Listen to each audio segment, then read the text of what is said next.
Pinatay mo si Isay. Anak mo kami, bakit ganyan ka? Baliw ka na. Kung ganun ang tingin niyo sa akin, iyon ang ipapakita ko sa inyo. Sino ba kaibigan ang sinasabi mo? Bakit kung ano-anong mga sinasabi at pinagagagawa sa'yo?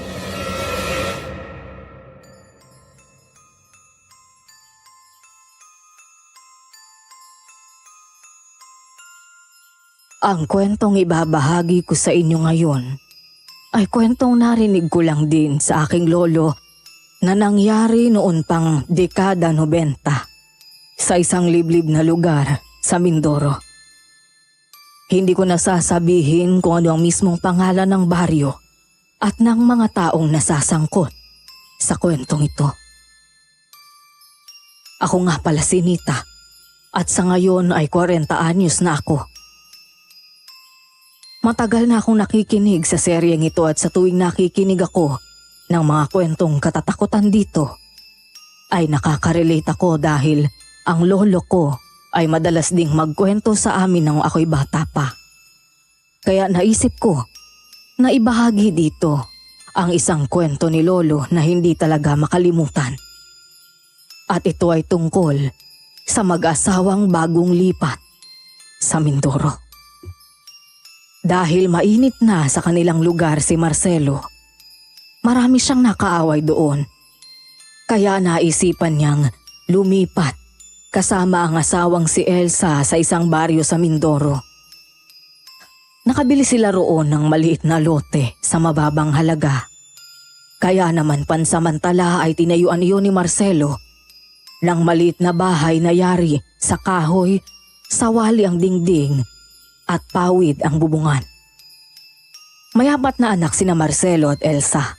Si Boboy ang panganay, 15 anyos. Si Ninette ay 10 taong gulang at si Toto ay 8 taong gulang. At ang bunso nilang si Isay na 5 taong gulang. Panglima ang ipinagbubuntis ni Elsa. Pasensya ka na kung ganito lang kalaki ang bahay na nagawa ko ha. Ito lang kasi ang kaya ng perang hawak ko. Para pag kumita naman ako ulit, palalakihan din natin yan. Ayos lang sa akin, Marcelo. Ang mahalaga ay meron tayong matutuluyan. Kahit maliit lang, basta sama-sama tayo ay masaya na ako. Oo nga po, Itay. Maganda naman dito. Malapit ng kakahuyan. Madaling humanap ng mauulam. Oo nga, Tay. Mabuti na dito. Tahimik tayo. Hindi ka na rin mapapaaway ng madalas. Kaya niyo mga anak, hindi na ako makikipag-away. Mabubuhay na tayo ng tahimik dito. Marcelo, lumalaki na ang mga anak natin. Sana naman ay tigilan mo ng barkada. Para hindi ka na mapapaaway ha. At saka tigilan mo na yung...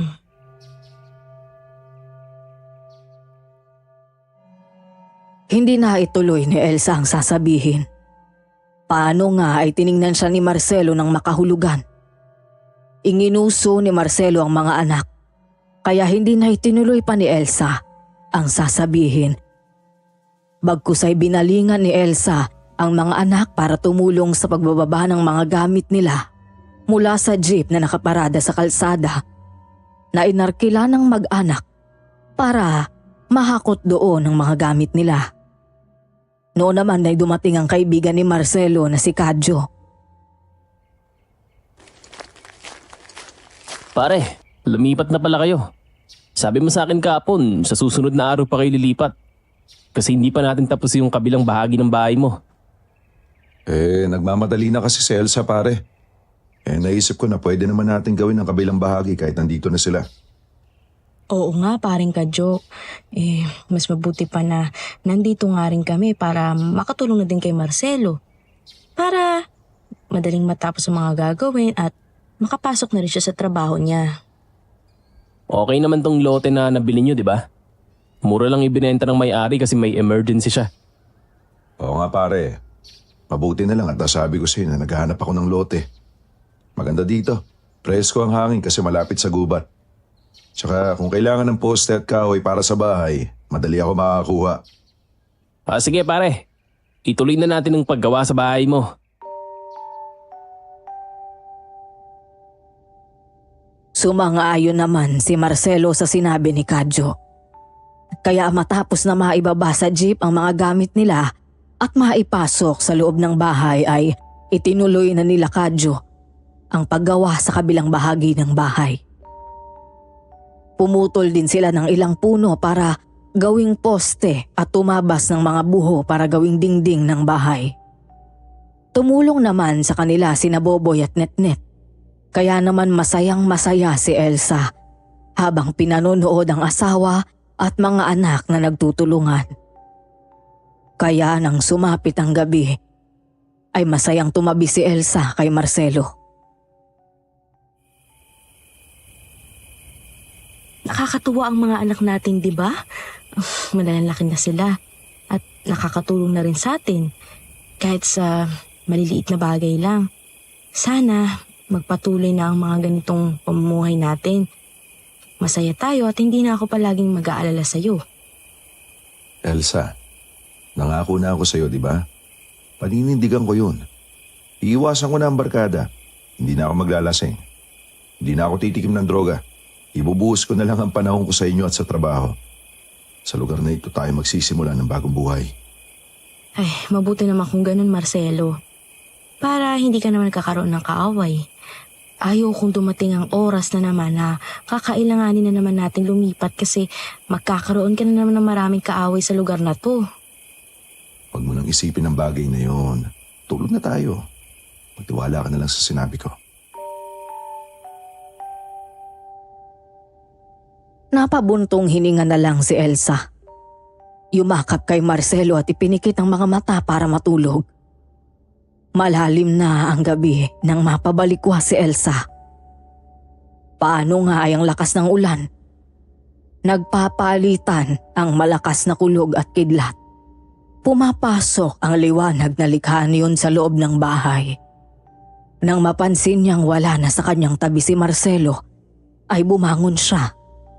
Sinindihan niya ang gasera, pero dahil may kasamang hangin ng ulan ay namatay ang ningas ng gasera. Muling sinindihan ni Elsa ito. Marcelo? Marcelo, nasan ka ba? Nay! Nay! Ang itay, nandito siya. Boboy naman.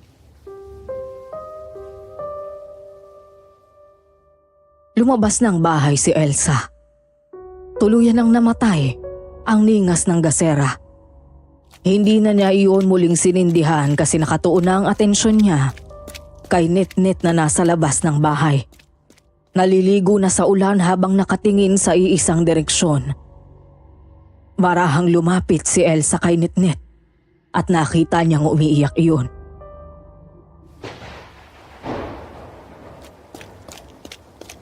Bakit nandito ka sa labas, Netnet?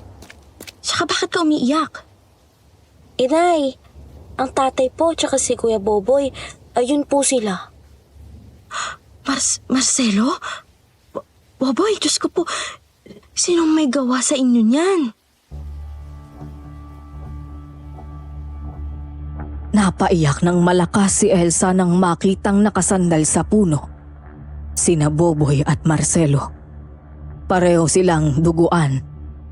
May malaking sugat sa dibdib si Boboy na parang pinalakol. At si Marcelo naman ay pugot ang ulo at hawak-hawak ng kamay nito habang ang mga mata ay tirik na tirik. Hindi makahakbang si Elsa habang nakatingin sa itsura ng mag-ama. Nanlulumo siyang napaluhod at niyakap si Netnet.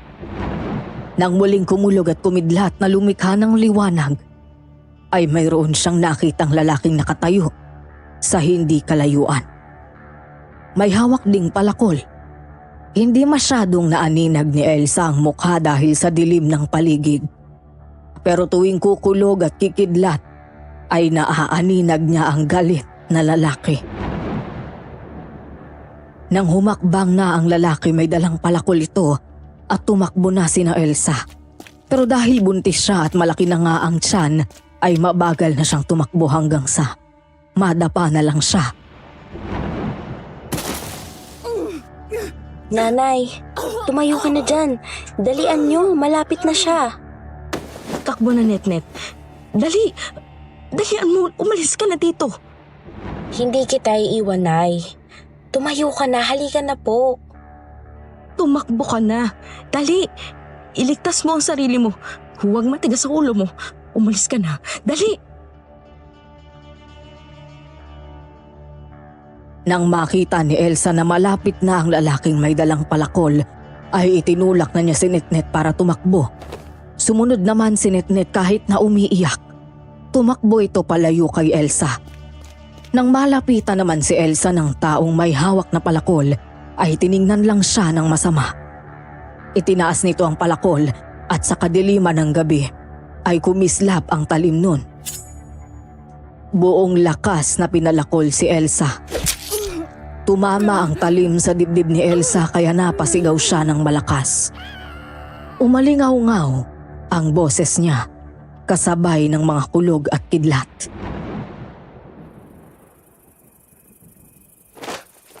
Elsa! Elsa! Hoy! Gumising ka!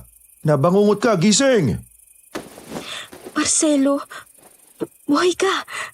Kung ganun, panaginip lang ang lahat? Oo. Nagising ako na panay ang ungol mo. Tapos bigla ka sumigaw kaya ginising na kita.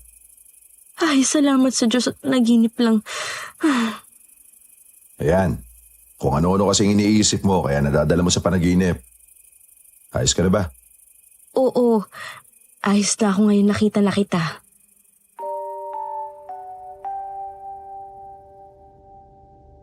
Muli nga ay nahiga si Elsa. Muling yumakap kay Marcelo at natulog. Kinabukasan ay maaga siyang gumising para magluto dahil papasok ng trabaho si Marcelo. Ginising na rin ni Elsa ang mga anak para pagbihisin ng mga yun. Kailangan kasi nilang pumunta sa pinakamalapit na paaralan para doon i-transfer ang kanilang mga anak.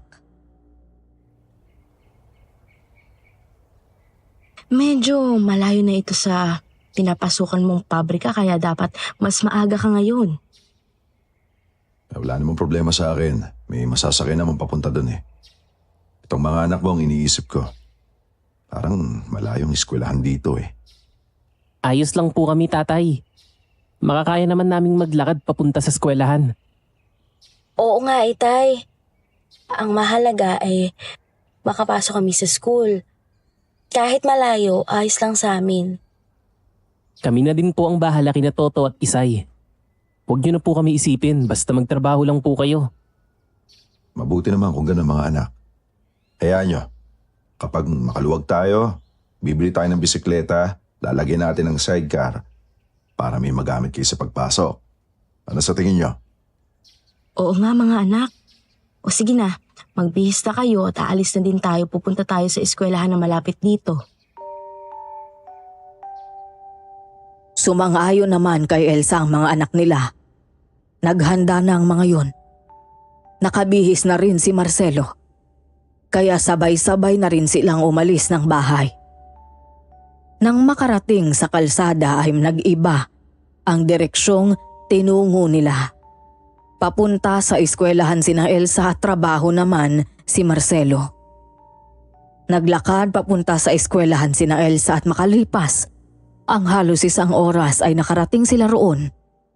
Kinausap ni Elsa ang mga bagong guro ng kanyang mga anak para makapasok ang mga iyon.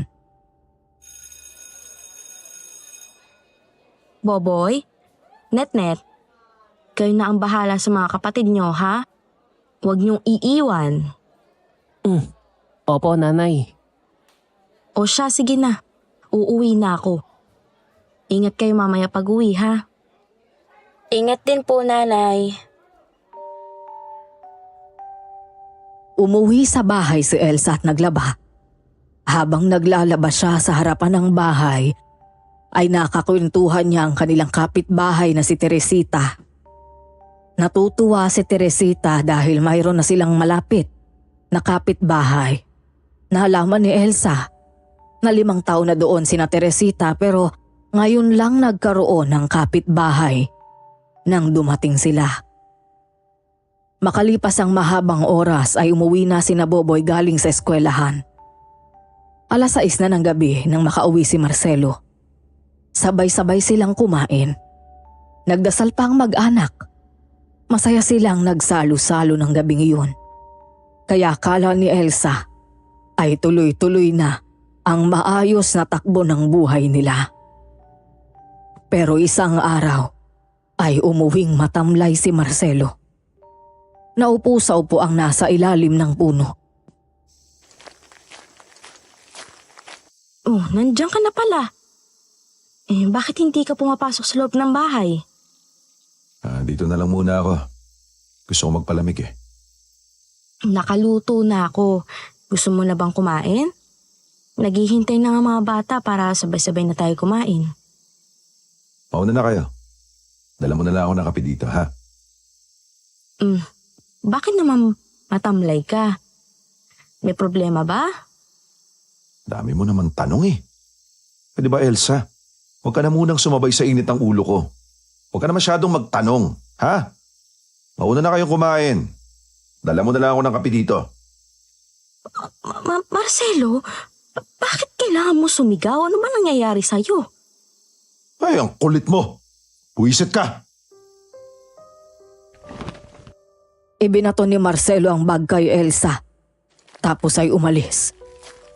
Marahan namang dinampot ni Elsa ang bag ni Marcelo. Bakas pa rin ang pagtataka sa mukha ni Elsa habang tinatanaw niya ang papalayong asawa.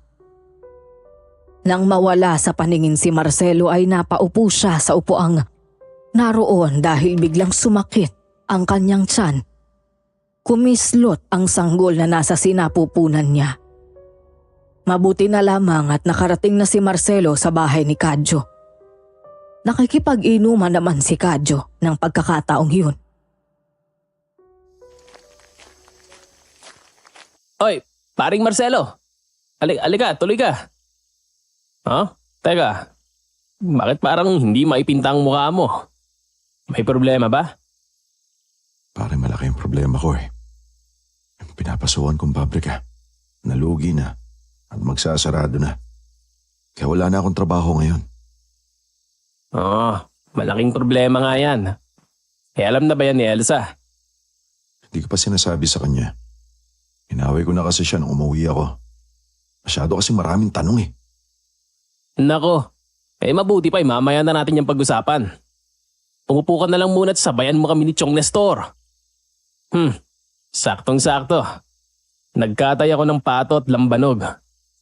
Ayos na ayos ito para makalimutan mong problema mo, pare.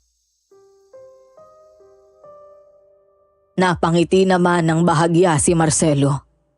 Matapos ay umupo na sa bakanting upuan na naroon. Nagsalin si Marcelo ng lambanog sa baso na ibinigay ni Kadyo. Uminom siya, kasabay ni Kadyo. Lumipas ang mahabang oras. Nakatulog sa kalasingan si Kadyo kaya naman umalis na rin si Marcelo at Nestor. Umuwi na sa bahay si Marcelo. Akala ko ba'y magbabago ka na? Titingilan mo na ang barkada.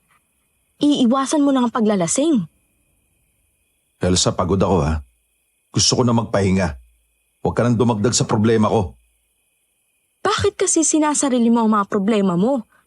Pwede mo naman kasi sabihin sa akin, baka sakaling matulungan kita. Wala na akong trabaho. Nagsara na ang pabrika kasi lugi na sila. Maghihintay pa tayo ng ilang buwan bago ko makuha ang back pay ko. Wala ka ng trabaho? Oo. Wala na akong trabaho. Narinig mo naman, di ba? O ngayon, masaya ka na ba? Bakit naman kasi ngayong ka pa nawalan ng trabaho? Na-transfer ko na ang mga anak mo. Itong tiyan ko 7 buwan na din. Kailangan na natin mag-ipon para sa panganganak ko. Ano nang gagawin natin? Hindi ko pa alam. Kaya pwede ba? Tigilan mo muna ako kakatanong mo. Ang ingay mo eh. Natutulog na ako. Inay, tay, nag-aaway po ba kayo? Hindi po, boys. Sige na, matulog ka na. Nang kausapin ni Elsa si Boboy ay tinalikuran na siya ni Marcelo. Pumasok na sa kwarto ito.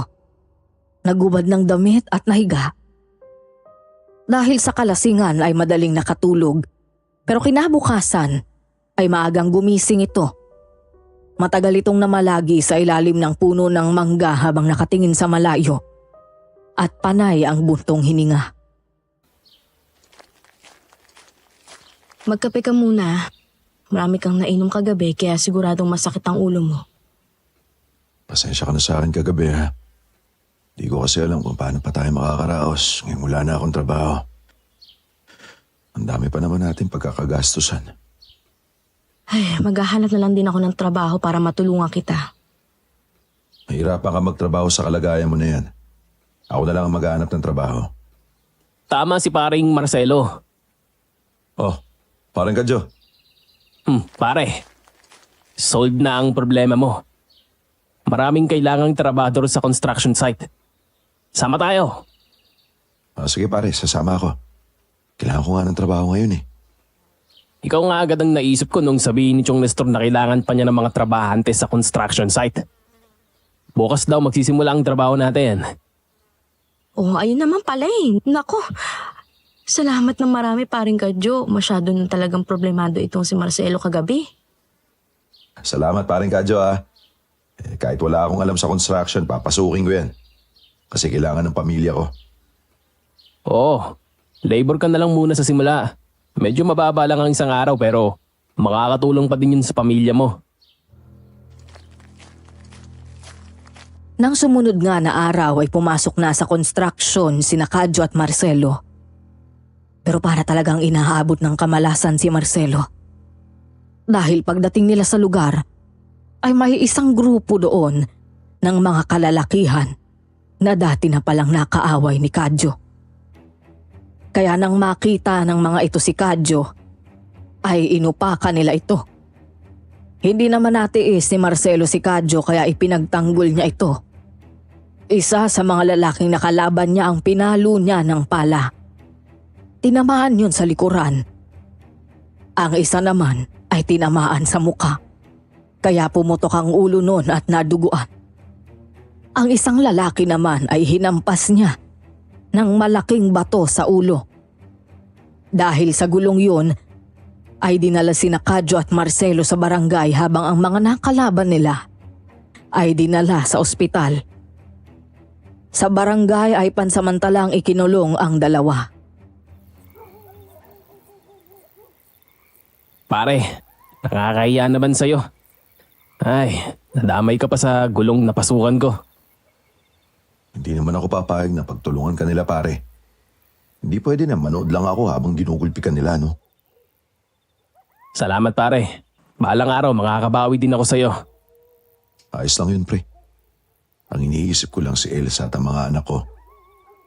Paano na sila kung nakakulong ako? Hindi naman siguro tayo magtatagal dito. Inaayos na ni Chong Nestor ang problema natin. Napabuntong hininga na lang si Marcelo. Matapos ay naupo ito sa papag na naroon. Nahiga habang nakatingin sa kisame. Hindi nagtagal ay bumangon at tumayo sa tabi ng rehas habang nakatingin sa labas ng kulungan. Makalipas ang mahabang oras ay nagbalik sa papag at naupo habang nakatingin sa pader. Panay ang bulong nito. Bagay na napansin ni Kadyo. Pare, may sinasabi ka ba? Pare hindi ako pwede magtagal dito. Kailangan ako ng pamilya ko. Kawawa sila kapag nawala ako. Kailangan makalabas na tayo dito. Oo pare, huwag kang mag-alala. Makakalabas din tayo dito. Nasaan na ba ang tiyuhin mo? Akala ko ba inaayos na niyo yung problema natin? Makalipas ang mahabang oras, ay dumating ang tiyuhin ni Kadyo kasama ang dalawa sa kanilang nakaaway. Pinalabas naman silang dalawa ni Marcelo sa kulungan at nagkasundo sila dahil hindi na magrereklamo ang bawat isa. Kaya matapos na maiblater ang pag-aayos, ay nakalabas na ng barangay si Marcelo at Kadyo. Malungkot na umuwi si Marcelo. Nang malaman ni Elsa ang nangyari, ay hindi na siya nagtanong pa ng kung ano-ano dahil alam niya na mahina ang loob ni Marcelo kapag ang pag-uusapan ay tungkol sa mangyayari sa buhay nila sa mga sunod na araw. Sige na, magpahinga ka muna at bibili lang ako ng bigas natin. Wala na tayong iluluto ngayong gabi. May pera ka pa ba? Pagkakasyahin ko na lang yung huli mong binigay. Kung gusto mo magkape, merong mainit na tubig dyan. May kape kaya lang, wala tayong asukal eh.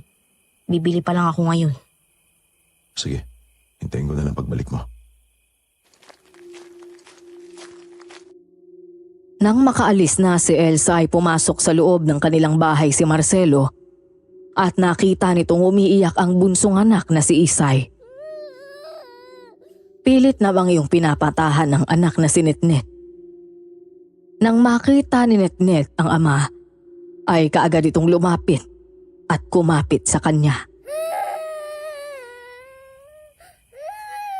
Oh, bakit umiyak si Isay? Ano nangyari? Nagugutom na po itay.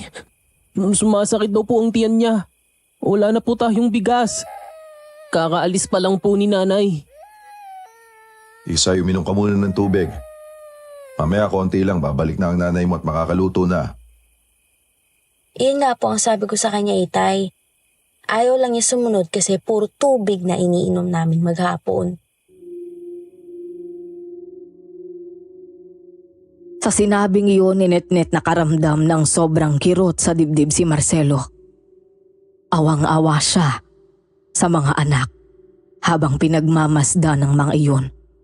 Parang tutulo na ang luha niya kaya tumalikod siya. Ayaw niyang makita ng mga anak ang kanyang kahinaan. Lumabas ulit siya ng bahay. Naupo sa upuang nasa ilalim ng puno at sobrang lungkot. Napaiyak na lang siya habang nakahawak sa puno. Nang makita naman ni Elsa na malungkot si Marcelo ay diretsyong pumasok ito sa bahay. Lumabas at may dala na itong tasa ng kape. Oh, ito na yung kape mo. Inumin mo na habang mainit pa. Pasensya ka na, Elsa, ha? Di naman to yung buhay na pinangako ko sa iyo eh. Alam ko naman na nagsisikap ka. Alam ko naman na mahal mo ang mga anak mo. Kaya sana sa anumang pagsubok ang dumating sa atin, maging mas matatag tayo. Mas maging matapang ka. Lakasan mo ang loob mo kasi ikaw ang padre ti pamilya. Kung magpapadaig ka sa mga problema, ano na mangyayari sa buhay natin? Salamat sa pangunawa mo. Hayaan mo, maghahanap na lang ulit ako ng trabaho habang hindi pa natin nakukuha ang back pay ko sa pabrika. Bakit? Ano nangyari sa construction site? Hindi pa kasi simulan niyo pa lang doon ni Paring Kadyo? Hindi na kami makakabalik doon ni Paring Kadyo. Nandun pala yung dati niyang nakaaway kaya nagkagulo kami doon at nagkabaranggayan. Mabuti na lang at nagkaayos. Kaya kami nakauwi ni Paring Kadyo. Ay, Diyos ko naman, tao ka. Bakit hindi na lang kayo umiwas ni Paring Kadyo? Puti at walang masamang nangyari sa inyo. Kaya nga iiwas na lang kami. Hindi na kami papasok sa construction. Ganap na lang kami ng bagong trabaho. Ay, mag-iingat ka palagi. Umiwas ka na sa gulo. Paano na ang mga anak mo kung wala ka? Hindi na kumibo si Marcelo at humigop na lang ng kape habang nakatingin sa malayo. Parang naiinis naman na tatalikod si Elsa. Papasok sa loob ng bahay at titingnan niya ang mga anak niya. Nakasalang na ang bigas na iniutos niya kay Netnet. At nang makaluto, ay nagsandok na ng kanin at ibinigay kay Isay para tumigil na yon sa pag-iyak. Hinati-hati ni Elsa ang kakaunting kanin sa 4 na anak. Naglagay din siya ng kaunting kanin sa isang plato para sa kanila ni Marcelo.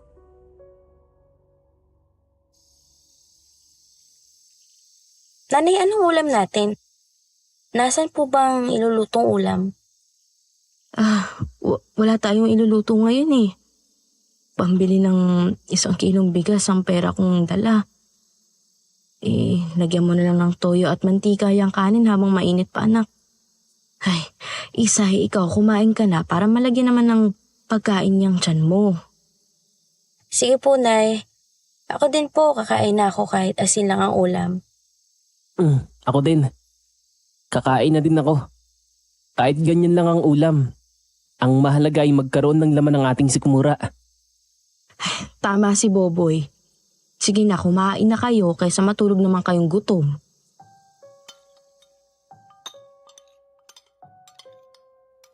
Habang kumakain ay hindi nila namalayang nakasili pala sa pintuan si Marcelo. Malungkot na pinagmamasdan ang mga anak at asawa habang kumakain na ganun lang ang nasa hapag. Hindi natagalan ni Marcelo ang tingnan ng pamilya. Umalis ito at kapag ganoon natuliro ang isipan ay walang ibang tinatakbuhan kundi ang kaibigang si Kadyo. Mabutit dumating ka, pare. Mahirap uminom ng mag-isa. Halika, samahan mo muna ako dito. Mabuti ka pare, nag-iisa ka lang. Wala ka masyadong iniisip. Ako ang dami. Lalo na mga anak ko. Tutuliro na ako. Di ko na alam ang gagawin ko lalo na kapag wala akong trabaho. Gusto mo bang ma-relax muna ang isip mo? Meron ako dito. Anong meron dyan pare? Ano pa? Di ba to? Pag gusto ko ng maburyong, ito ang ginagawa ko. Gusto mo ba? Jamming tayo. Pare, iniwasan ko na yun eh. Nganday lang kaya marami akong naging kaaway sa lugar namin. Kaya nga ako napalipat dito, di ba? Meron ako nakunan ng ganyan. Na hindi ko nabayaran kaya hinahunting ako. Ay, wala namang masama kung paminsan-minsan lang. Saka pamparelax talaga ito. Pare kasi, inom na lang muna ako. Ang hirap kapag nasimulan ko na naman yan, ang hirap iwasan. Ay, ang sa akin lang naman ay gusto kong makapag-relax ka.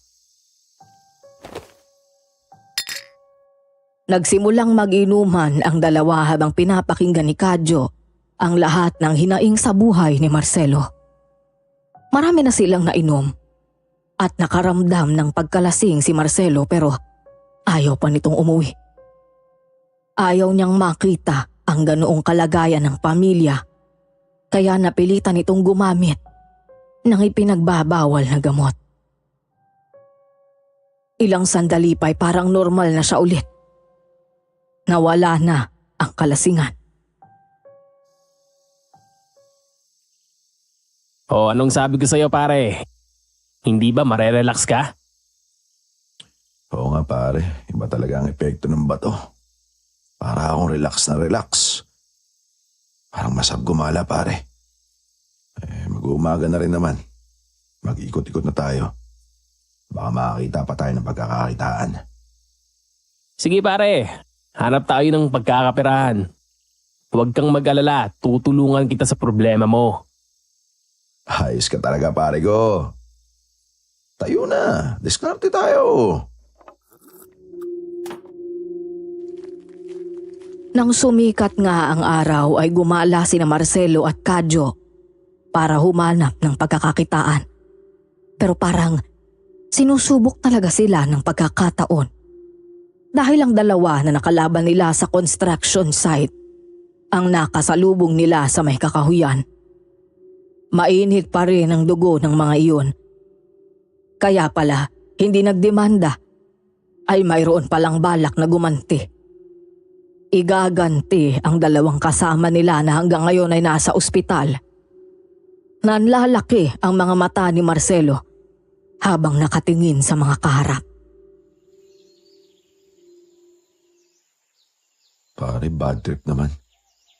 Bakit dito pa tayo dumaan sa lugar ng mga aswang? Aswang ba sabi mo, pare? Oo, ito mga aswang. Hinaharang tayo.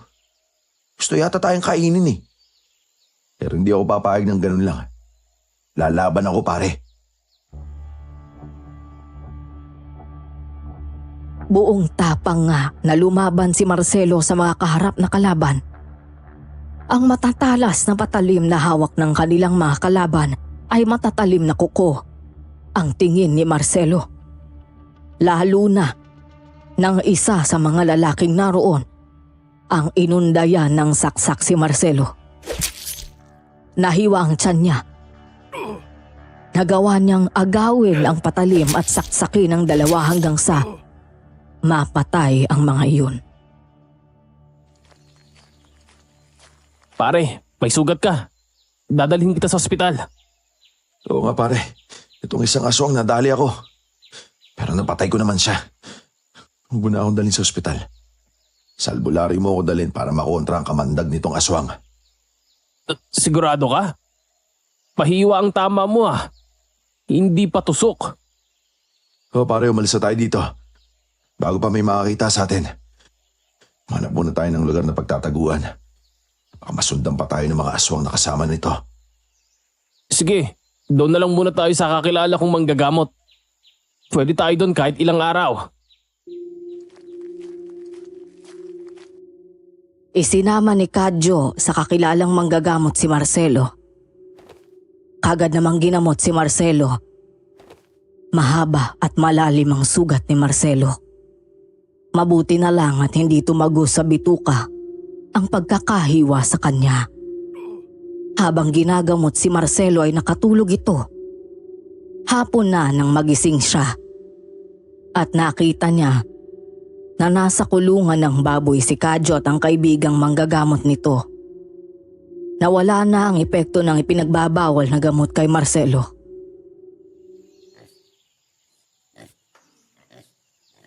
Pare, ano nangyari? Itong inahing baboy, kinain yung isa niyang anak. Pero bakit naman niya ginawa yun, pare? Pinatay niya yung isa at kinain para patuloy na mabuhay yung 10. Kapag gutom siya, ay walang makukuhang gatas sa kanyang mga anak niya kaya kinain niya yung isa para mabusog siya at makagawa ng gatas ang katawan niya. Kung ganun, para din pala sila mga aswang na kailangan pumatay para patuloy na mabusog at mabuhay. Oo pare, ang mga tulad nila, hindi pinoproblema ang pagkain. Kasi ang daming nagkaalat na hayop at tao sa paligid na pwedeng nilang kainin. Problema nga lang nila kung paano mambibiktima na hindi sila makikilala. Hindi nakakibo si Marcelo. Tinitigan na lang niya ang inahing baboy habang kinakain ang sariling anak, habang ang iba namang mga biik ay patuloy na sumususo sa inahin. Tapos ay nanlulumong napaatras si Marcelo. Muling naramdaman ang kirot ng sugat sa tiyan. Nang sumunod na araw, ay umuwi sa kanila si Marcelo kahit sariwa pa ang sugat. Agad siyang sinalubong ni Elsa. Niyakap niya ito at nang madiinan ng sugat ay napadaing si Marcelo.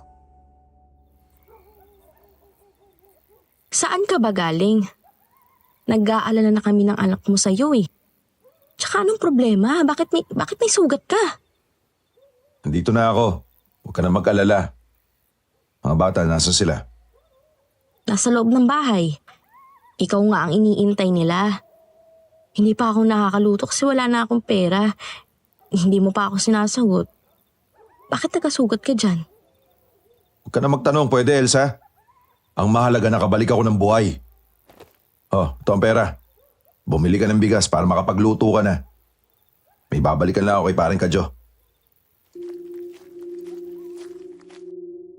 Kinuha nga ni Elsa ang perang inabot ni Marcelo. Umalis na siya para magtungo sa tindahan. Umalis na rin si Marcelo. Nang makabili ng bigas si Elsa ay kagad na umuwi.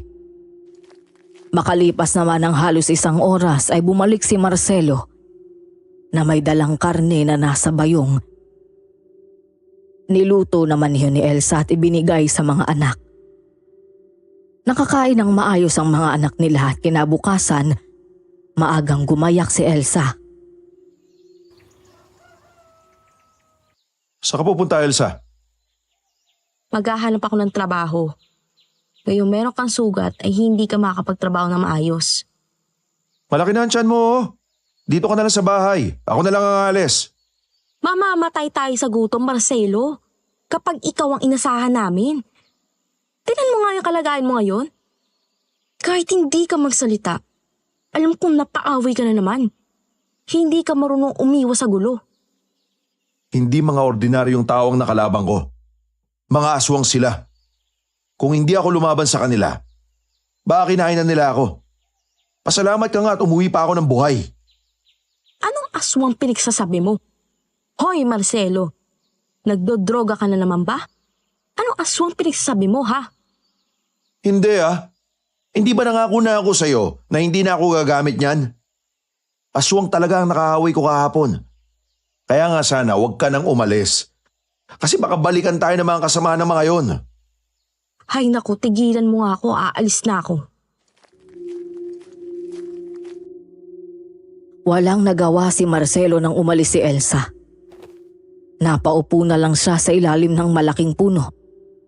Matagal siyang namalagi roon habang malalim na nag-iisip.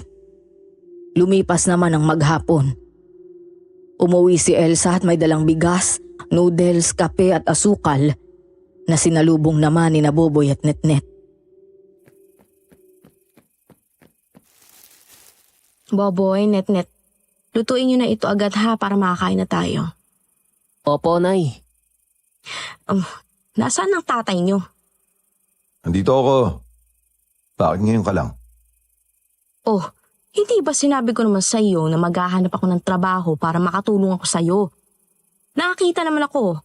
May malaking tindahan sa palengke, sa bayan na kailangan ng tindera. Nakapasok na ako.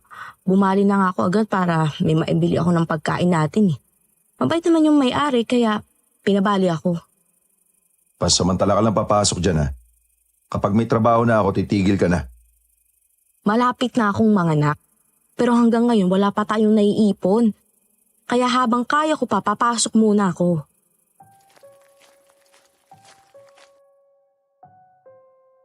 Pumasok na sa loob ng bahay si Elsa para magpahinga.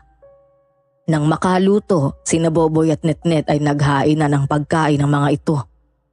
Pinatawag ni Elsa si Marcelo kay Boboy pero nang lumabas ito ng bahay, ay wala roon ang asawa. Inikot na ni Boboy ang paligid at hindi nito nakita si Marcelo kaya bumalik ito sa loob ng bahay. Nasaan ang tatay mo? Sinabi mo bang sabay-sabay na tayo kumain? Nanay, wala na naman sa labas ang tatay. Inikot ko na po sa paligid pero hindi ko po siya nakita. Saan na naman kaya nagpunta ang tatay niyo? Nay, hihintayin pa ba natin ang tatay? Nagugutom na po kasi kami ni Isay. Hindi kasi kami kumain ng tanghalian. Hindi na. Mauna na kayong kumain. Baka may pinuntahan na naman siya. Hindi natin alam kung anong oras siya uuwi . Kayo po, Nanay. Kakain na ba kayo? Ipaghahanda ko kayo. Sige na anak, mamaya na ako Boboy ha. Ako na lang ang maghihintay sa tatay niya. Lumipas ang mahabang oras pero hindi pa bumabalik ang asawa ni Elsa. Patapos ay nahiga na siya. Hating gabi na nang magising siya. Napansin niya na bukas pa ang bintana ng kanilang bahay at pumapasok doon ang liwanag ng buwan. Kaya bumangon siya at isinara yun. Pero napatingin muna siya sa labas at sa ilalim ng puno ay may nakaupo at nakatingala sa ilalim ng buwan. Matagal niyang tinitigan kung sino iyon. Nang matiyak niyang si Marcelo iyon ay lumabas siya at nilapitan ito. Kanina ka pa ba dito? Patagal ako naghintay sa'yo para sana sabay tayong kumain. Hindi ka umuwi agad. Gusto mo na bang kumain? Busog ba ako, Elsa? Kung ayaw mo kumain, pumasok na tayo sa loob. Matulog na tayo kasi malalim na yung gabi. Pumasok ka na sa loob. Dito lang ako. Di pa ako inaantok. Gusto ko pang pagmasdan ng liwanag ng buwan. Ayos ka lang ba? Oo naman. Mukha bang hindi ako ayos? Sige na, magpahinga ka na. Dito lang ako. Saka may pasok ka pa bukas, di ba? Mag-iingat ka palagi, ha? Alam mo naman, ayaw ko nang niloloko ko. Marcelo, anong pinagsasabi mo? Wala. Huwag mo nang intindihan ang mga sinabi ko. Sige na, pumasok na sa loob. Hindi alam ni Elsa kung maiinis ba siya kay Marcelo sa kung anong sinasabi niyon. Kaya bago pa mauwi sa pagtatalo ay pumasok na siya sa bahay. Bago siya tuluyang pumasok, ay muli niyang tinanaw ang asawa at nakita niyang nakatingin iyon ng masama sa kanya. Bagay na biglang kinabahan si Elsa. Nahiga siya ulit at pinilit na makatulog. Kinabukasan ay maaga siyang nagising para pumasok sa trabaho. Kasabay niyang umalis ang mga anak para pumasok. Nakita pa nila na sa ilalim ng puno nakatulog si Marcelo. Oh, bakit dito natulog sa labas si tatay? Oo nga, Nay. Hindi siya pumasok sa loob kagabi. Huwag na tayo maingay. Baka magising pa ang tatay niyo. Tayo na, para hindi kayo malate sa eskwela. Hoy, ikaw, Boboy. Ikaw na ang bahala sa mga kapatid mo, ha? Opo, Nay. Isasabay ko sila pag uwi ko. Sabay-sabay nang umalis sina Elsa at ang mga bata. Ang hindi nila alam ay gising si Marcelo. Dumilat ito at tiningnan lang sila habang papalayo. Tumayo lang ito nang mawala na sa paningin ang mag-anak. Tapos ay muling lumabas at naupo na naman sa ilalim ng puno. Ilang araw at ilang gabi nang namalagi sa labas ng bahay si Marcelo. Hindi na ito kumakain at parang hindi rin nakakatulog. Kasi maitim na ang mga talukap ng mga mata nito. Malalaki na mga eye bag. Hindi na rin maayos ang sarili. Nang dumating si Kadyo ay nakita niya ang kalagayan ni Marcelo. Ayos ka lang ba, pare? Makirot ang sugat ko, pare, pero kayang-kaya kong tiisin. Kasi maganda tong agimat ko. Anong agimat, pare? Itong bato ni Darna. Dahil dito natitiis ko ang kirot. Paramdam ko, isa akong immortal. Dahil dito, ang lakas-lakas ko. Pare, hinay-hinay ka lang sa paggamit. Baka hindi mo makontrol ang sarili mo. Mas mabuti pa yata kung matulog ka muna. Hindi ako inaantok, pare. Sabi ko naman sa'yo, ayos lang ako. Saka alam mo ba, may bago akong kaibigan, pare. Isa siyang aswang. Palagi ko siyang kausap tuwing gabi. Sa kanilang lahi, hindi problema ang pagkain. Kasi maraming taong nagkalat na pwedeng kainin. Kaya hindi na nila kailangan ng pambili ng bigas. Pare, nakakatakot naman ang sinasabi mo. Totoo ang sinasabi ko, pare. Ang sarap niyang kausap. Sabi nga niya, kung gusto kong maging tulad nila eh. Sabi ko naman, pag-iisipan ko pa. Ikaw, pare. Gusto mo bang maging katulad nila? Naku pare, ayaw ko. Huwag kang gagaya sa kanila, pare. Mahirap yun. Lalo lang gugulo ang buhay mo. Tinalikuran ni Marcelo si Kadyo nang marinig ang pagtanggi nito. Tumingin sa malayo si Marcelo. Kinabukasan, umalis siya para lihim na sundan si Elsa sa pinapasukang tindahan sa palengke. At nakita nga niya na masayang nakikipag-usap si Elsa sa amo niya na si Mang Steve. Kaya bumakas ang inis sa mukha ni Marcelo lalo na nang makita nito na may pagkaing inabot ang amo nito kay Elsa na kinain naman niya. Matagal na nagbantay si Marcelo habang nakatayo sa di kalayuan. Hindi rin naman ito makikita ni Elsa dahil maraming tao sa palengke. Tanghali na nang umalis si Marcelo. Pagdating ng hapon, lasing na naman ito. Kamusta naman ang mag-aapang pagtatrabaho mo? Enjoy ka naman ba? Mahirap. Nakakapagod. Alam mo naman ang kalagayan ko, di ba?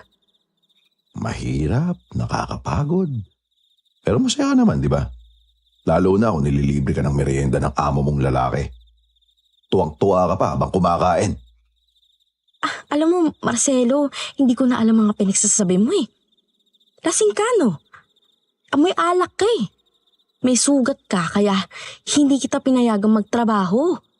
Sana'y magpahinga pero nagagawa mo pang maglasing kahit alam mong ganito na kalagayan ng buhay natin. Leche ka. Ikaw ang may kagustuhan na magtrabaho, di ba? Sinabi ko na dito ka lang sa bahay at ako ang maghahanap ng trabaho. Pero mapilit ka. Siguro may gusto ka doon sa amo mo, no? Hindi ka na nahiya sa sarili mo. Ang laki na ng tiyan mo, lumalandi ka pa.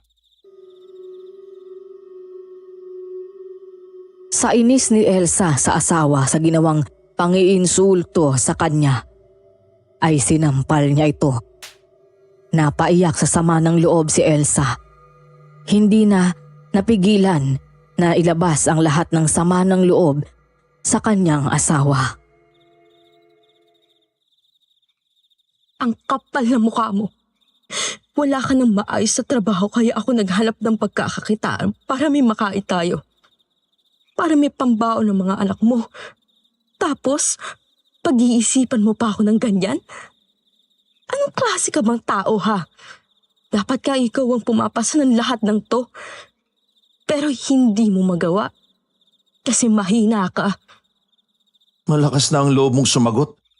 Kasi ikaw ang may trabaho ngayon. Pinamumukha mo ba sa akin na wala akong silbi, ha? Gusto mo bang masaktan? Sige, gawin mo. Diyan ka naman magaling eh. Sa pananakit kapag hindi mo na kayang dalhin ang problema mo. Nang sampalin na ni Marcelo si Elsa ay lumabas sa bahay ang kanilang mga anak para awatin sila. Si Boboy at Isay ay niyakap ang ina habang si Netnet at Toto naman ay si Marcelo ang inawat. Umiiyak na ang mga bata. Tama na po, Tay. Huwag niyo na pong awayin ng nanay. Oo nga naman, Tay. Hindi ba kayo naaawa sa nanay? Pagod na maghapon sa pagtatrabaho tapos aawain niyo pa. Hoy, Boboy, tumigil ka, ha? Baka masaktan ka sa akin. Kampihan mo pa yung nanay mo. Tay, wala ho kami kinakampihan. Mahal namin kayong dalawa. Ang sa amin lang ho, huwag niyo namang awayin at saktan si nanay kasi pagod na po siya sa maghapong trabaho. Magsama-sama kayong lahat.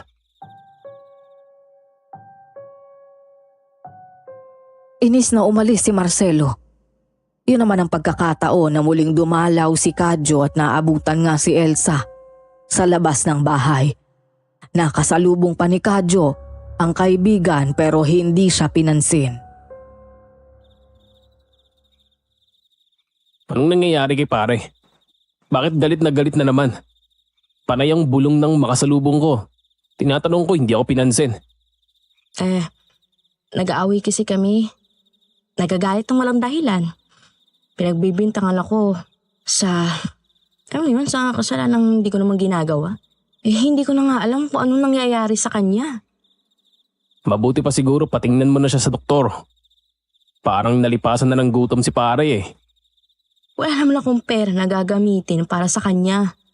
Isasaing nga lang namin, nahihirapan kaming hanapin. Di ba? Pampagamot pa kaya? Parang hindi na kasi natutulog eh. Boryong na sa buhay niya. Nang mga sulubong nga kanina, parang mayroon siyang kinakausap. Hayaan mo na pare. Lasing lang siguro kaya ganun. Kailangan lang nun makatulog at magpahinga. Nang makaalis na si Kadyo ay pumasok na sa loob ng bahay sina Elsa. Nang gabing yun ay hindi umuwi ang asawa niya. Hindi alam ni Elsa kung nasaan ang asawa. Nang sumunod na araw ay pumasok sa trabaho si Elsa. Wala namang pasok ang mga anak niya. Wala na siya sa bahay nang dumating si Marcelo at may dala itong bayong. Unang nakita ni Marcelo si Isay na nasa labas ng bahay. Napangiti siya nang lapitan niya ang bunsong anak. Isay! Nasa lang inay mo? Ay, tay. Ako, pumasok po sa trabaho si nanay eh. Ganun ba? Halika anak, may bibigay ako sa'yo. Kainin mo. Masarap to. Kapag kagaya na kita, hindi na natin magiging problema ang pagkain. Ano po yan eh, tay? Inilabas ni Marcelo ang karne at sariwa ito. Ipinakita niya kay Isay. Gusto niyang ipakain niyon sa anak pero ayaw ng bata kaya nagalit siya. Bigla niyang hinawakan ng bata ng mahigpit sa braso. Saka sapilit ang ipinakain ng karning hilaw. Noon naman ay lumabas ng bahay sina Boboy at Netnet. At kasama nito si Toto. Kainin mo! Tikman mo! Masarap yan! Ayoko niyan eh, tay. Ilaw pa yan eh. Ayoko yan. Tay! Anong ginagawa niyo kay Isay? Mga suwail talaga kayo. Kagaya din kayo ng nanay nyo. Kung hindi kayo susunod sa akin, ibig sabihin kinakalaban nyo ako. Tay, hindi po namin kayo kinakalaban. Huwag po kayong magalit. Natutop ni Marcelo ang ulo. Nanlalaki ang mga mata habang nakatingin sa kisame na parabang may pinapakinggan. Bumubulong na parang may kausap. Hindi na mamalayan na habang nag-iisip ay humihigpit ang hawak nito sa braso ni Isay. Hindi nagtagal ay nanlilisik na ang mata ni Marcelo nang tumingin kay Naboboy. Tama nga ang kaibigan ko. Ang hindi ko katulad dapat kong ituring na kaaway. Kaya ikaw ang uunahin ko.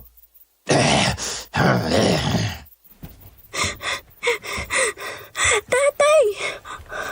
Wag po! Ano pong ginagawa niyo? Ayoko po! Ibaba niyo ko! Nagulat si Naboboy nang buhatin ni Marcelo si Isay at inihampas sa lupa. Unang tumama ang ulo ng bata. Sa sobrang lakas ay hindi na nagawa pang umiyak ni Isay. Muli itong binuhat ni Marcelo at inihampas ulit sa lupa na halos madurog ang ulo ng bata. Sumambulat ang dugo niya sa lupa. Isay! Tay! Anong ginagawa mo kay Isay? Ganito rin ang mangyayari sa inyo kapag hindi kayo sumunod sa gusto ko. Mas gugustuhin ko pang mawala kayo kesa hindi ko kayo maging katulad. Wala ka na sa iyong sarili, tatay. Baliw ka na. Pinatay mo si Isay. Napakasama mong ama. Mahal na mahal ka pa naman ni Isay. Sabi mo mahal mo kami. Nagsisi ka pa para sa amin. Pero anong ginawa mo, tay? Masahol ka pa sa hayop. Pinatay mo si Isay. Anak mo kami, bakit ganyan ka? Baliw ka na. Kung ganun ang tingin nyo sa akin, iyon ang ipapakita ko sa inyo. Nang makita ni Boboy na dinampot ni Marcelo ang itak, ay hinatak na niya sa labas ng bahay ang mga kapatid. Tumakbo sila palayo sa bahay. Panay ang sigaw nila ng tulong. Nang marinig ng kapitbahay nila ang paghingi ng tulong na iyon, ay kaagad sumilip sa bintana at nakitang hinahabol sila ng itak ni Marcelo. Pero dahil may hawak na itak si Marcelo, natakot din ang kapitbahay. Nang wala na siya ay saka naman lumabas ng bahay ang babae at umalis. Hinabol naman ni Marcelo sa kakahuyan ng mga anak niya. Hindi nyo ako matatakasan. Mga hangal kayo. Isa-isa ko kayong papatayin. Net, mauna na kayong tumakas. Haharangin ko si tatay. Pero kuya, kapag inabutan ka niya, baka maparis ka lang din kay Isay. nasa sarili si tatay kaya hindi niya tayo nakakilala. Kaaway na ang turing niya sa atin. Mas mamamatay tayong lahat kung walang pipigil sa kanya. Dalian nyo na. Magtago na kayo. Ako nang bahala. Ako na ang magpapahabol sa kanya. Sige na. Pero kuya, sumama ka na sa amin, Toto. Wala na tayong oras. Sige na. Dali, magtago na kayo. Sumangayon naman sina Nitnet at Boboy. Nagtago sila sa malaking punong napaliligiran ng matataas na damo. Si Boboy naman ay tumakbo palayo kina Nitnet. Sa kabilang direksyon siya pumunta para ilayo roon ang ama. Nang makita nga ni Boboy si Marcelo, ay sinadya niyang kunin ang atensyon ng ama. Tatay, bakit mo ginawa sa amin to? Mga anak mo kami ah. Nakalimutan mo na ba? Ang sino man na hindi sumunod sa gusto ko, ituturing kong kaaway.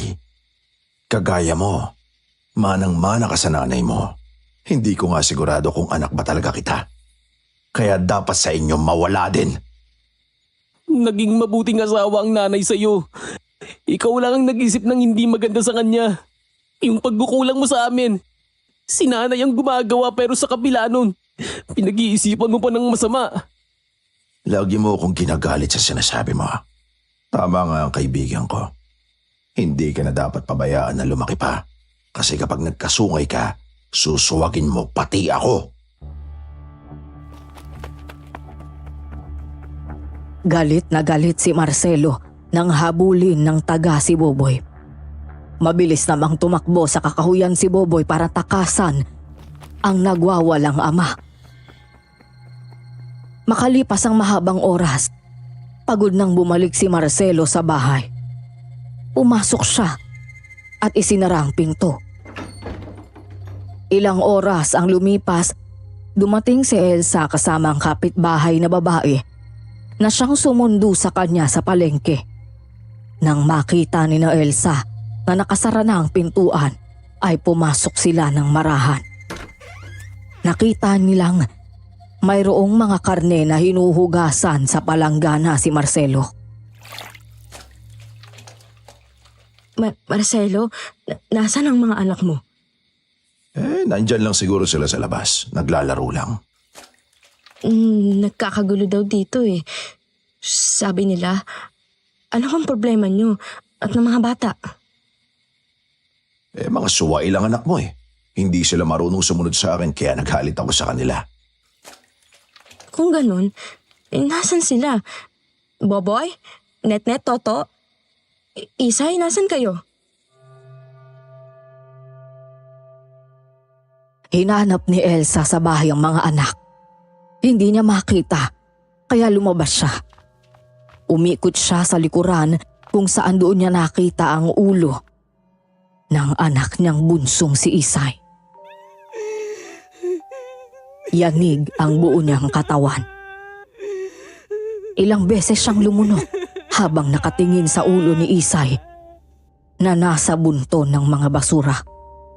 Marahang humakbang palapit si Elsa sa ulo ng anak at dinampot iyon. Hilam na sa luha ang mga mata niya. Isay, anak ko, bakit ganito nangyari sa'yo? Nang makabawi si Elsa, ay naalaman niya na totoo nga ang sinabi ng kapitbahay. Kaya naman muli siyang humingi ng tulong. Nang makaalis na ang kapitbahay ay luhaang pumasok sa loob ng bahay si Elsa. Tiningnan niya ang mga karne sa palangganang sinimulan ng kainin ni Marcelo. Oh, ano pang tinatanga-tanga mo dyan? Maupo ka na at kumain kasabay ko. Bakit mo nagawang patayan ang sarili mong anak? Dugo at laman mo siya. Anong klase kang halimaw? Sinabi ko sa kanila, kumain sila ng karning dala ko. Ayaw nila. Suwail sila na kagaya mo, kaya dapat lang silang mawala. Tama ang sinabi ng kaibigan ko, ang hindi susunod sa akin, kaaway ko. Tama nga si paring Kadyo. Nababaliw ka na nga. Kaya nga una ko nang pinatay si Kadyo. Ang karne niya ang pinapakain ko sa mga anak mo pero ayaw nila kaya nangyari to. Kaya ikaw, kung hindi ka rin susunod sa gusto ko, isusunod din kita sa kanila. Halimaw ka talaga. Halimaw ka. Maraming mabuting ginawa sa iyo si Kadyo. Pero anong ginawa mo? Pinatay mo siya. Dahil tama ang kaibigan ko, ang sino mang kukontra sa akin, hindi dapat mabuhay. Elsa, pwede tayong mabuhay ng hindi nag-iisip ng mga panggastos sa pagbili ng bigas at iba pang pangangailangan. Tikman mo lang ang karning ito. Ang sarap. Tinakasan ka na talaga ng katinuan. Para kang halimaw. Hindi ako kakain ng karning yan lalo na yan ang anak kong si Isay. Napakawalang hiya mo. Napaatras si Elsa nang makitang nanlilisik ang mga mata ni Marcelo. Kaya nagdesisyon si Elsang tadyakan siya sa mismong tiyan kung saan siya nasugatan. Kaya napaatras at napaupo si Marcelo at natutop ang tiyan. Nagdugo iyon kaya't lalo siyang nagalit. Nang tumayo siya'y akmang tatagain niya si Elsa. Pero dinampot ni Elsa ang upo ang kahoy at ibinato sa asawa. Tapos ay tumakbo na siyang palabas. Tuloy-tuloy siyang pumasok sa kakahuyan. Hindi mo ako matatakasan. Humanda ka talaga sa akin kapag naabutan kita. Tulong! Tulungan niyo kami. Walang makakarinig sa'yo dito. Puro kakahuyan dito. Walang makakapagligtas sa'yo kaya takbo, Elsa. Takbo!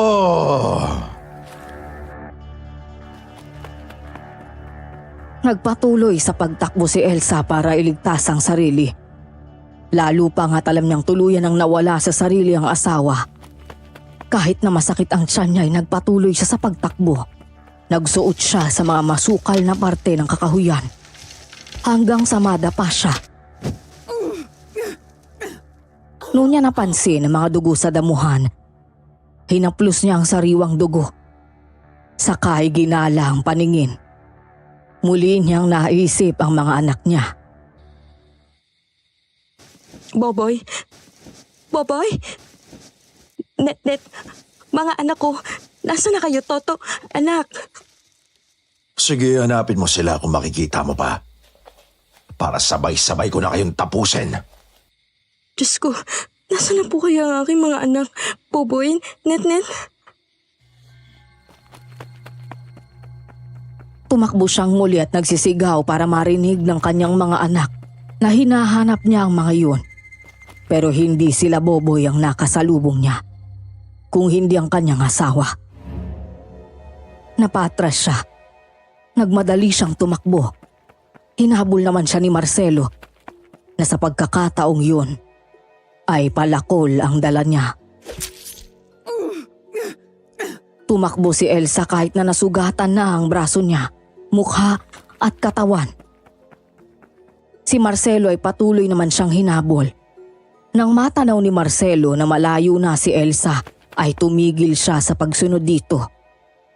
Sa kabilang direksyon siya nagpunta. Si Elsa naman ay nakarating sa malaking puno. Noon niya nakita ang sugatang si Boboy.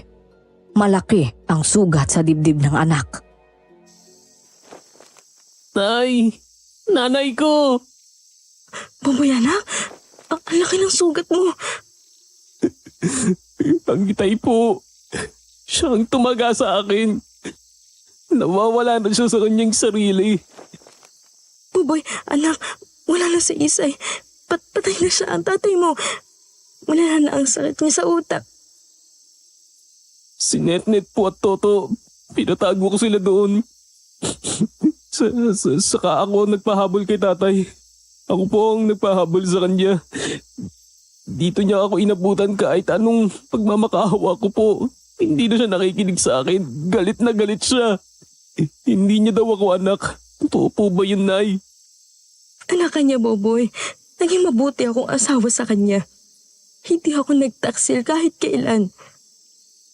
Yun nga po ang sinabi ko sa kanya. Pero talagang galit na galit siya sa akin, Nay. Tayo na po. Hanapin natin sila Net at Toto. Sige na, tayo na. Kaya mo bang maglakad? Parang ang daming ng dugong nawala sa'yo. Kaya ko pong maglakad, Nay. Tara na, tumayo ka na at tutulungan na kitang lumakad, ha?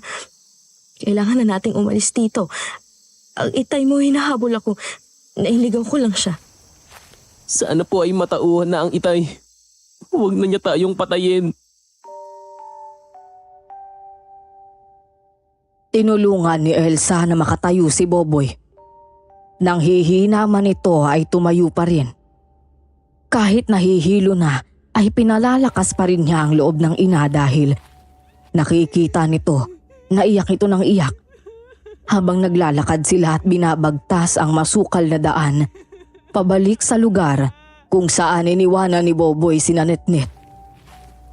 Nakita naman ni Elsa na patuloy ang pagdurugo sa malaking sugat ng anak. Kaya naman kinuha niya ang panyo sa kanyang bulsa at itinapal yun sa sugat niya. Anak, konting tiis na lang, ha? Kapag nakita na natin ng mga kapatid mo ay aalis na tayo dito. At hihingi tayo ng tulong sa barangay para madala ka sa ospital. Sige po, Nanay. Ang mahalaga ay makita natin si Netnet. Dapat mauna tayo kay itay. Saan lugar mo ba sila iniwan? Natatandaan mo pa ba? Doon po, sa malaking puno na maraming damo. Doon ko pinagtago si Netnet at Toto. Malapit na po. Binagtas lang nila ang gubat hanggang marating nila ang malaking punong sinasabi ni Boboy. Inupo ni Elsa sa tabi ng malaking puno si Boboy tapos ay isinandal doon. Hinanap niya ang dalawa pa niyang anak. Panayang tawag niya sa pangalan ni Toto at Netnet. Lalo pa niyang inilakasan ang tawag nang makitang wala na roon sa malaking puno ang mga anak. Toto, Netnet, nasan ba kayo? Boboy, sabi mo dito na iwan ng mga kapatid mo. Oo po, Nay. Dito ko po sila pinagtago eh. Hindi ko alam na umalis pala sila dito. Netnet, Toto, nasan ba kayo?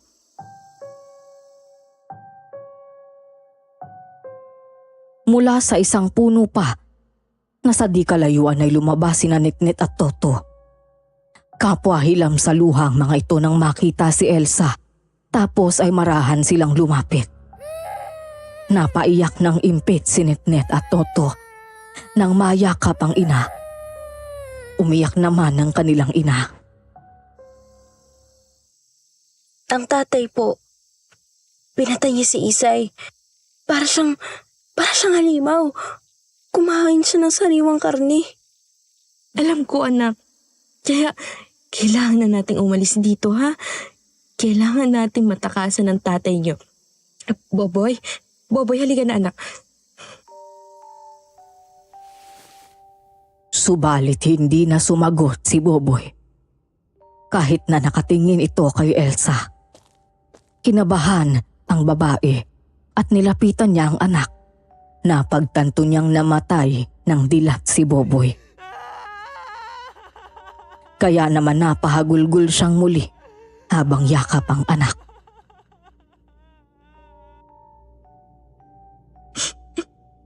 Dito ka lang muna, Boboy, ha?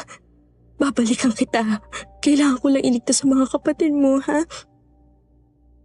Kuya Boboy, babalikan ka namin. Diyan ka lang, ha? Nanay, tayo na po. Baka dumating na po ang tatay eh. Oo, Netnet. Halika na. Tayo na. Doon tayo sa gawing yun, Nay. Malapit yun sa ilog. Ang tagos nun, sa barangay hall na. Sige. Tayo na para mahingi tayo ng tulong sa kanila. Nagmamadaling makaalis sina Elsa sa masukal na daan kahit na puro tinik ng damong makahiya ang nadaraanan nila. Wala na silang pakialam roon kahit na nasusugatan sila. Patuloy pa rin sila sa pagtakbo para matakasan ang galit na asawa. Nang marating ang ilog ay nasa lubong nila si Marcelo na lalong bumakas ang galit. Tama nga ang naisip ko. Dito kay dadaan. Kaya nauna na ako dito. Hindi ko rin naman sila mapipilit na maging kagaya ko. Kaya lahat na lang kayo tatapusin ko. Kami na lang ng aking kaibigan na magsasama. Sino bang kaibigan ang sinasabi mo? Bakit kung ano-ano mga sinasabi at pinagagagawa sa'yo? Ito siya, katabi ko. Hindi mo ba nakikita? Kaibigan, baliw yata ang babaeng ito. Hindi ka doon nakikita. Ano ba ang dapat gawin sa mga suwail? Di ba pinapatay? Please lang, Marcelo. Itigil mo na to. Maahawa ka sabi ng mga anak mo. Matitigil lang to kung mawawala na kayong lahat. Galit na sinugod ni Marcelo ng palakol si Elsa. Napaatras ang babae hanggang matumba sa buhanginan. Itinulak ni Elsa ang mga anak palayo. Nang makalapit na si Marcelo kay Elsa, itinaas niya ang palakol at muling naalala ni Elsa ang masama niyang panaginip.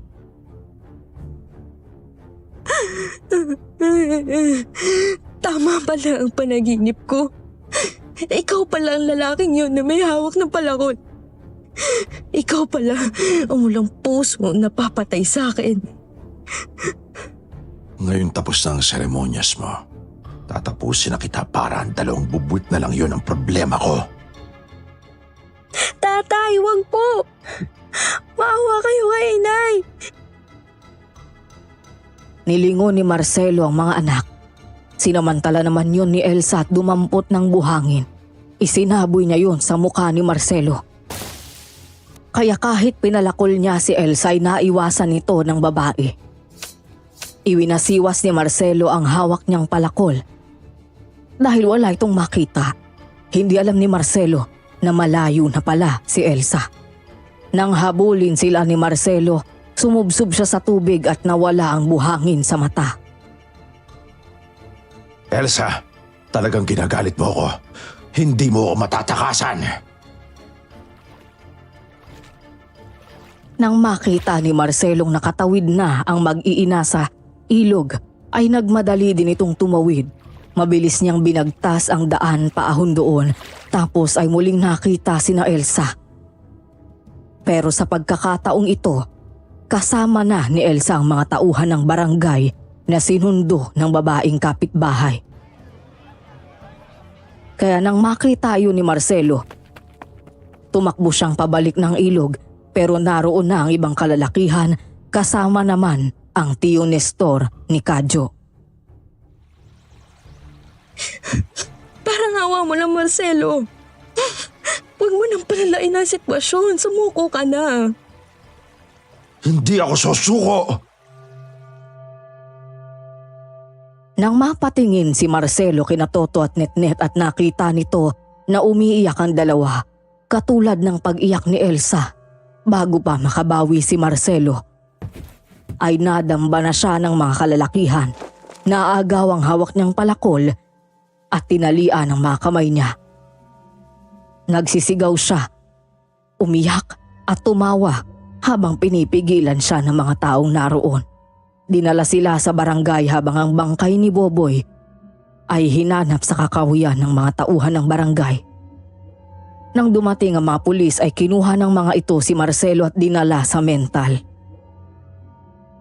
Nang mailibing naman sina Boboy at Isay, ay saka pinuntahan ni Elsa si Marcelo sa mental. Tuluyan na siyang nalimutan ng asawa. Nang makausap niya ang doktor ni Marcelo, nalaman ni Elsa na dahil sa epekto ng droga at depresyon ay nagkaroon ng sakit na schizophrenia o isang uri ng sakit sa isip na nakakalikha ng kung ano-anong halusinasyon, kagaya ng mga likhang kaibigan na nalikha ni Marcelo.